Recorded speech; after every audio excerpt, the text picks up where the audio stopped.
everyone, welcome to the final video for the course. I'm just going to be recapping on the 4 tips for managing organizational change and also discussing the second question. So the 4 tips for managing organizational change is starting with a small group, then identifying a keystone change, networking the movement, and then surviving the victory. And question number 2 is asking to discuss the recent organizational changes that have taken place at your workplace and how has the transition been. So there's actually an organizational change pending due to COVID-19, and we're trying to kind of go back to some sense of normalcy, but a lot of things are going to change. But before getting to that conversation, I guess there was something that changed about my position in my workplace because of the virus. So what they did, that's part of these changes, it has been successful to some extent, was that they moved me from my original department where I used to working to a new department because there's a specific word for it, but basically they're short of staff.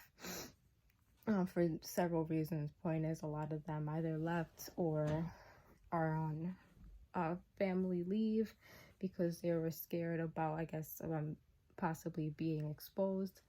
So I got put into a new environment, which was scary, but the good thing was it was just all in the same building, all on the same floor. So that has been helpful for the organization because they had an extra set of hands in a department, and it was able to, like, I guess, help out with the workflow, and it limited the amount of stress my new colleagues had, just because now they have another set of hands in the front desk.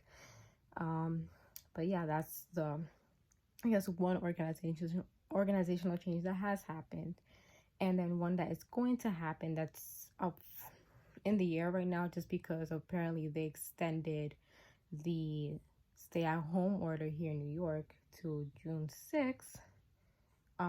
But the whole thing is, like, once we get to some sense of normalcy, once the restrictions lift, or at least start lifting, and to go back to the reopening process and allowing more patients to come in, there's going to be 4 different departments that all work under, like, OBGYN, just like maternal fetal. It's just all about women's care, and we're all going to be working together to just make sure that everybody's just like helping every other department and just succeed, and also help with that workflow, because what they're expecting at this point is to recover the patients that were supposed to be seen in the past 2 months, like those annual visits that had to be canceled, along with accommodating new patients. So we expect that to increase. Therefore, we're trying to, like, all just work as a team. That hasn't happened yet, but we're scared because we don't know how much work we're going to be having. We're going to be losing, I guess, days, because instead of being Monday to Friday, it'll be Monday to Saturday. They're going to be cutting our hours. We're not going to be getting any overtime. So it's just a lot of the uncertainties are just causing a lot of people to worry, including myself. But I guess we have to wait and see. This supposedly was going to happen by the end of this month, but things might have changed now that the stay-at-home order has extended.